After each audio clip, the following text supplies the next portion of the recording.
Pavel Tsatsouline spent years training Soviet Special Forces soldiers, men who had to carry brutal loads over long distances and come out the other side without a single back injury. The system he used to keep their spines bulletproof had almost nothing to do with stretching and everything to do with teaching the body to brace, and the 5 holds I'm about to show you come straight from that playbook. They take 15 minutes, they require no equipment, and they will fix more of your back pain than any stretch, any massage, or any pill ever will. So let's get into them. The first hold is the one that builds the wall around your spine, the Hardstyle side plank.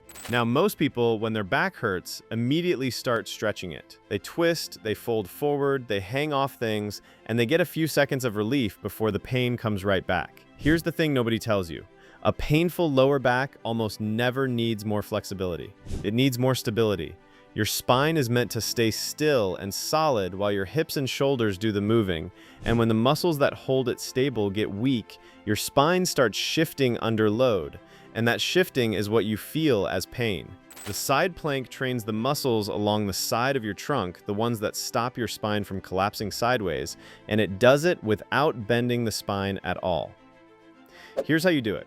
Lie on your side with your forearm on the floor, elbow directly under your shoulder. Stack your legs, or if that's too much at first, stagger your feet one in front of the other for a wider base. Now drive your elbow into the floor and lift your hips up until your body makes one straight line from your head to your feet. Squeeze everything. Brace your abs like someone's about to punch you in the side. Squeeze the glutes. Hold for 10 seconds. You should be shaking. Then lower, rest, and do the other side. 3 rounds per side, 10 seconds each. Most people make 2 mistakes here.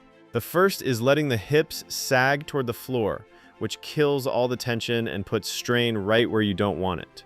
Keep driving those hips up high.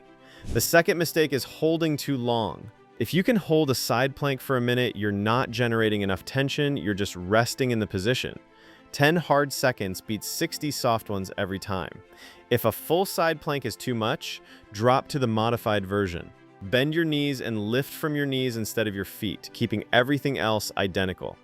As you get stronger, straighten the legs, and eventually you can lift the top leg for a few seconds to make it brutal. This single hold teaches the side of your trunk to lock your spine in place, and once it learns that, your back stops getting pushed around during everyday movement.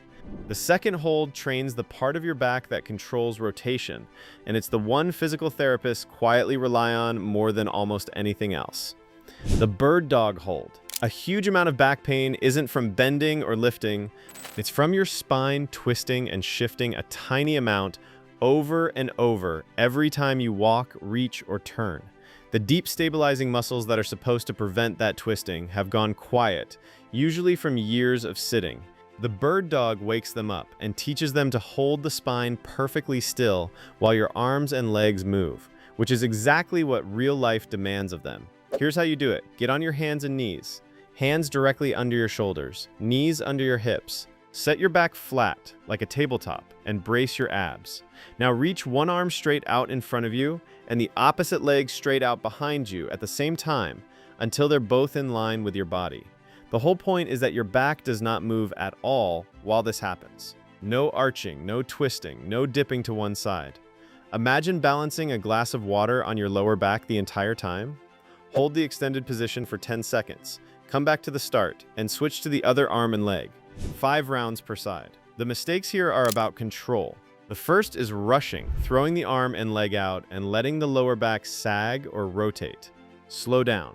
The movement is almost secondary to keeping the spine still. The second mistake is reaching too high with the arm or leg, lifting them above the level of your body, which forces your lower back to arch. Keep that arm and leg no higher than your torso. If the full version is too hard to control, start by extending just the leg, keeping both hands planted until you can hold rock steady. Then add the arm. This hold builds the anti-twisting strength that protects your spine through every step you take, and it's one of the safest things you can do for a back that's already hurting. The third hold goes after the single biggest hidden cause of lower back pain, and it's not your back at all. It's your glutes, the glute bridge hold. When you sit for hours every day, your glutes essentially fall asleep. They forget how to fire.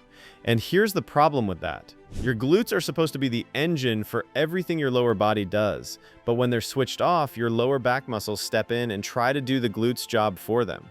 They're not built for it, so they get overworked, tight, and painful. Most people then stretch and rub the aching back muscles, when the real fix is to wake the glutes back up so the back can finally stop compensating. Now, before I show you the fourth hold, let me tell you about something that's helped a lot of people in your exact situation.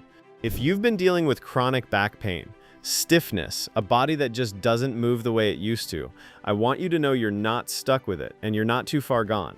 I created a 30-day program called Reboot Your Body, and it's built specifically to take you from wherever you are right now, no matter how beat up or locked up you feel, and walk you step by step through a progressive plan that rebuilds your strength and your mobility from the ground up. We're talking about getting back down on the floor with your kids or your grandkids and being able to push yourself back up without a struggle. Bending over to tie your shoes without that catch in your back, getting through a whole day without that deep, nagging ache following you everywhere. The link is in the description below if you want to check it out. It's the same kind of method I'm sharing in this video, just laid out as a complete daily plan you don't have to think about. All right, back to it. So here's how you do the glute bridge hold. Lie on your back with your knees bent and your feet flat on the floor, heels a comfortable distance from your hips. Now, before you lift, squeeze your glutes as hard as you can, then drive through your heels and lift your hips up until your body makes a straight line from your shoulders to your knees. At the top, squeeze your glutes even harder, like you're trying to crush something between them. And tuck your pelvis slightly so your lower back stays flat, not arched. Hold that for 20 to 30 seconds. You should feel this almost entirely in your glutes and the backs of your thighs, with your lower back doing nothing at all. That's the goal. The first mistake people make is arching the lower back at the top and lifting the hips too high, which means the back is doing the work again instead of the glutes. Keep the pelvis tucked and the back flat. The second mistake is pushing through the toes instead of the heels, which takes the glutes right out of it. Drive through your heels. To make this harder, once 30 seconds is easy, try it with one leg extending the other straight out while you hold the bridge. This hold retrains your glutes to do their job, and when they finally take the load back off your lower back, the pain very often starts to fade on its own. The fourth hold teaches your core to protect your spine while your arms and legs are moving, which is the exact situation where most people hurt their backs in the first place. The dead bug hold. The name sounds strange, but the position is simple, and it's one of the most effective spine-protecting drills ever developed. Every time you reach, lift, or move your limbs, your core's real job is to keep your spine from arching or shifting. When it can't, your lower back takes the strain. The dead bug trains that protective bracing directly, and it does it lying on your back where there's zero load on the spine, so it's safe even when you're already in pain.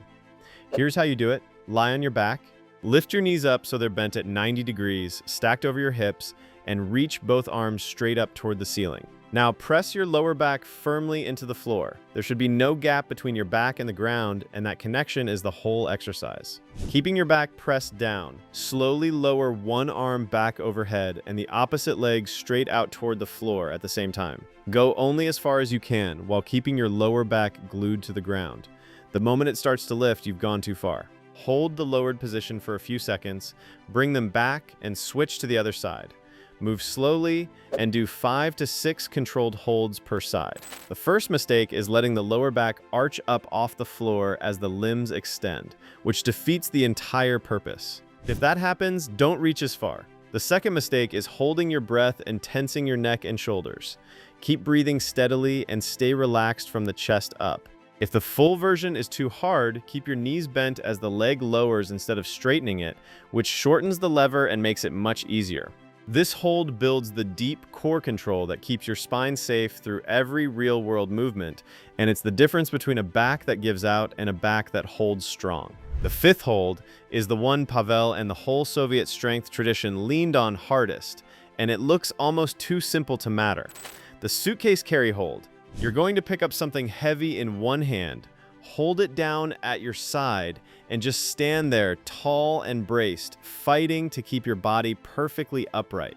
That uneven load tries to pull you over to one side, and your core has to fire hard to resist it. This is the most real-world strength there is, because life is full of carrying things on one side, a bag of groceries, a suitcase, a grandchild on your hip, and a back that can brace against that load without buckling is a back that doesn't get hurt. Here's how you do it. Grab a heavy object in one hand, a loaded bag, a kettlebell, a jug of water, a heavy box, whatever you've got. Stand up tall and let it hang at your side. Now here's the work. Do not lean away from the weight and do not let it pull you toward it. Stay perfectly straight, shoulders level, hips level, as if you weren't holding anything at all. Brace your abs hard and pull your shoulder down away from your ear on the loaded side. Hold for 20 to 30 seconds, then switch hands, 2 rounds per side. The first mistake is letting your torso bend toward the weight, which means your core has given up and the load is going straight into your spine. Stay tall and resist it. The second mistake is hiking the shoulder up toward the ear to help hold the weight. Keep that shoulder packed down. If you don't have anything heavy, you can press your hand down hard against the outside of your own thigh and create the same tension that way.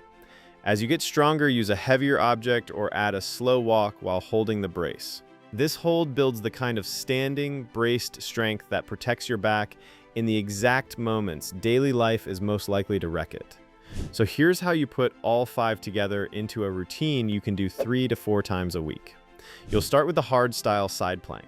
3 rounds of 10 seconds per side, maximum tension every time, with a short rest between. Then go into the bird dog hold, 5 rounds of 10 seconds per side, moving slowly and keeping the spine dead still. From there, the glute bridge hold, 2 to 3 rounds of 20 to 30 seconds, squeezing the glutes hard at the top. Then the dead bug hold, 5 to 6 controlled holds per side, keeping your lower back pressed into the floor the whole time. And you finish with the suitcase carry hold, 20 to 30 seconds per side, 2 rounds, standing tall and braced against the weight. The whole session takes about 15 minutes. 3 to 4 times a week is the sweet spot. Within the first week, you'll start to notice your back feeling a little more solid, a little less likely to twinge when you bend or turn. Within a month, the change can be dramatic. You'll bend down to pick something up without bracing for pain. You'll sit through a long drive and get out without that stiff, locked-up feeling. You'll stand taller because the muscles that hold you upright will finally be strong enough to do it. That's what the Soviet method actually does for a bad back. It doesn't chase the pain around with stretches and rubs. It builds the stability and the strength that take the strain off your spine in the first place, so the pain has nowhere left to come from. No equipment, no gym, just 5 holds, 15 minutes, a few times a week. If you want a complete day-by-day plan that takes all the guesswork out and walks you through a full 30-day rebuild, head over to the link in the description and grab Reboot Your Body. And if this video helped you, hit subscribe so the next one shows up in your feed. There are a lot more of these coming. Now stop the video, lie down on your side, and get into that first plank. The clock starts now.